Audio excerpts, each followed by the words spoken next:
Hey everyone, this is Ian with AlphaCars and Motorcycles.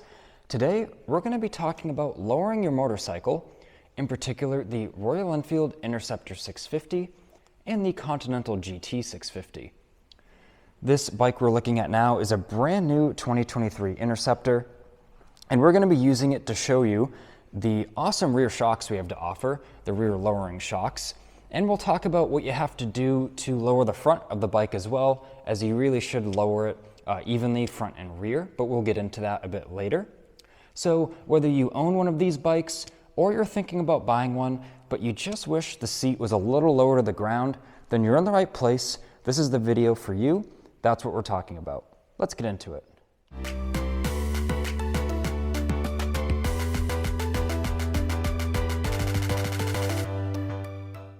So now let's talk a little bit about why would you lower your motorcycle? Well, for riders that maybe don't have the luxury of being tall or having long legs, it's a huge help on getting your feet on the ground, which is really safe and inspires confidence. So, you know, if you're on an uneven road that's got like grooves in it from the car's tires, or an angled road, a very angled road, then it can really be pretty dangerous if you can't reach the ground that well, if you have to come to a stop or wait at a light or something. So that is really why you would, install lowering shocks or a lowering link depending on the style of your rear suspension in your bike. But these you just use lowering shocks with how it all works. Welcome to the AlphaCars Service Center. Now we've got the Interceptor in our motorcycle bay. Our technician Mike is doing the install. And what I'm going to show you on the bench here is just an install tip of what you have to do as far as the bottom bushing.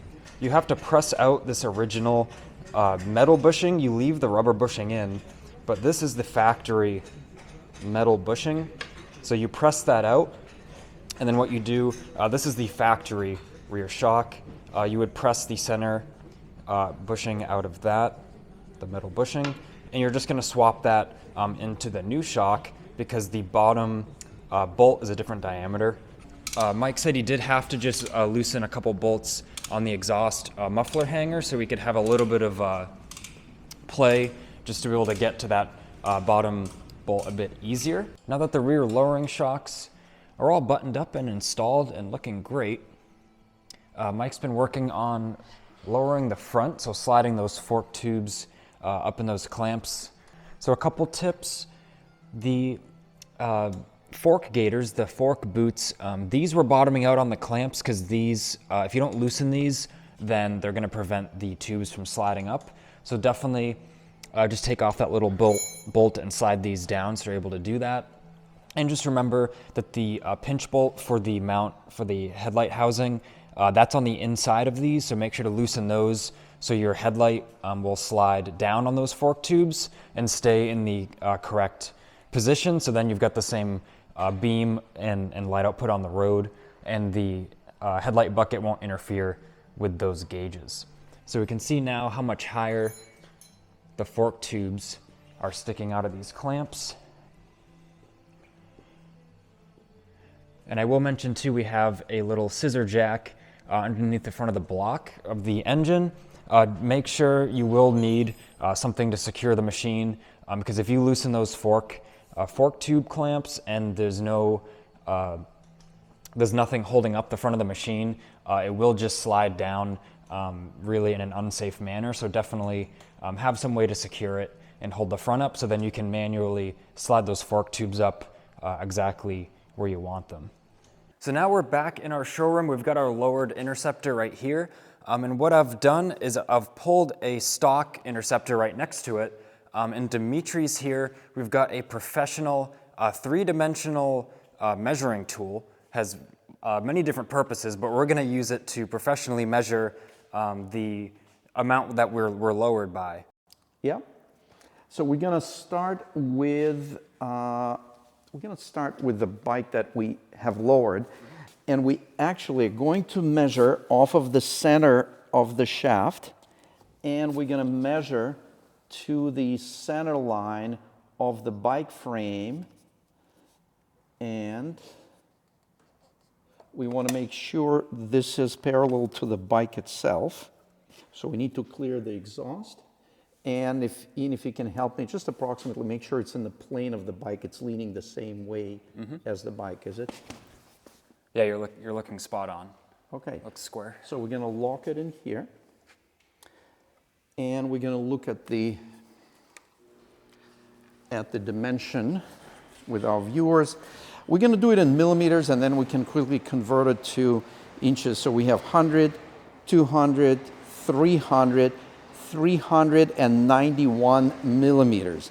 We're going to look at the difference. That's what's going to be important. And you'll be seeing inches on the screen right now. I'll put that on the screen. Okay, so let's do that. So now we're going to land it on this bike, and right away you can see this is our difference. So, and of course this is without the weight of the rider. It's true. So these are the equal pre-existing conditions. So we're going to move this up. Ian, if you can help me with landing it. Yeah, if you want to lean it in a bit. Yeah, that looks spot on. Like this, around the center. Yes, you are. Actually, you're a little lower. I'd go up just a touch. Like this. Perfect. Okay. And here we have 100, 200, 300, 424 millimeters. Yes. Yep. So now we're going to look at the delta. And we have that in millimeters. And then we will convert it to inches. And also, while we have the view of these two motorcycles, they look gorgeous, they look retro, they're awesome bikes. This is a little bit more modern, and that one is really, to me, it looks a lot more classic. So it gives you the classic style shock, it gives you the lowered height, and it also makes it possible for a lot of riders to actually safely and comfortably ride these motorcycles. But even for those that you could safely ride this bike, this could be a good option too, just because we already tried it, and I think Ian is going to show us. We took this bike out and we compared them side by side, and on the low speed maneuvering, this was a very comfortable bike to be on. And it's certainly, again, it's a matter of personal preference, but it does look nice. This chrome detail matches nicely the chrome detail, the rest of the chrome detail on the bike. We figured out the how do you call it? Unweighted? Unweighted, yep. Unweighted the machine dimensions. on its own weight. Yes. So we now are going to invite a rider. Ian is going to get on the bike, and then we're going to take another set of measurements and see what the delta is. So let's give it a try. So we're going to measure this off of the floor for a simple reason, because that center point of the shaft is now interfered by the muffler. But we're going to take this. So Ian, do you think the bike is vertical? I would say so. Okay. Feels vertical. So we're going to take it from here, lock this in, and we have a measurement. What is that measurement? So this measurement is 676 plus 15 millimeters, because we know that between this center, which that scale reads off of this tip, but we do have pre-measured, we did that, 15 millimeters here. So it's going to be 15 millimeters plus 676. But since we're gonna run the delta, we don't have to add the 15 millimeters for this bike or for that bike. That's true. We're just looking at the difference, Yes. not height off the floor. Yeah. All right, I'll get on the stock one now. Definitely have to pick up my leg more to get over this. Yeah, you can actually see the difference here. So we are going to bring this up, lock it in, and we are at 693 3. Now that's a 17 millimeter difference with me sitting on it compared to, it was 33 millimeters, the difference between the two with the bike just on its own weight. Yes, which is an important measurement because one thing when you consider shocks, just the idle dimensions, but each shock has a different rate of resistance to the weight. So we have both. So it's 33 millimeter height difference when you need to bring your foot over the bike and get on a bike. So that's what it is. It's going to be lowered by 33 millimeters. Which is about 1.3 inches. Which is 1.3 inches. And then once you're on the bike, your lowered height to the ground would be by 17, almost 18 millimeters, which is, we're going to figure this out, but it looks like it's probably just under 3/4 of an inch. Around there, yeah. Yeah, which is quite a bit of distance. You may need just that much to put your feet flat on the ground. It's all it takes. And we will mention both of the shocks are on the minimum preload settings. So they're at the softest setting. That is important observation, absolutely. On both bikes. So that is a fair comparison too. Okay, so we're good. Yeah, so now that we've covered all this, I'm just gonna take this, do a few figure eights in the parking lot and just kind of give you my thoughts, because like Dimitri had mentioned a bit earlier, riding these back to back, you do notice a pleasant difference on the lowered one. The steering's a bit quicker and it's honestly a bit easier to maneuver at the lower speeds, so let's do that.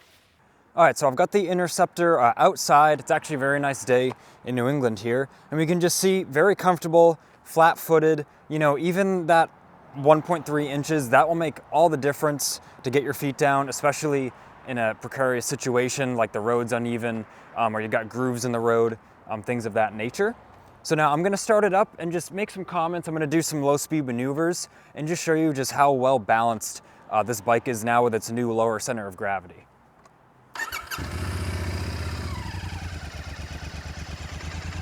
So you can see very effortlessly I can come to a stop, put my feet down, make sure there's no oncoming traffic. I'm swerving at very low speeds. The bike just kind of dances around.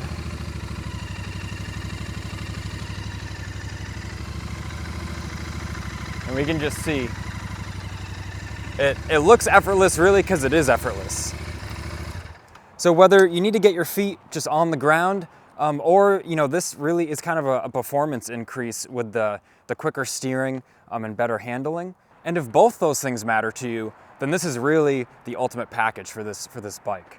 So with all that, thanks for watching this video. I hope now you're well informed and know how to lower your Continental or Interceptor, doing it kind of the right way. So please leave a like on this video. Consider subscribing so then you don't miss any of the latest cars, bikes, and accessories we have to offer here at AlphaCars.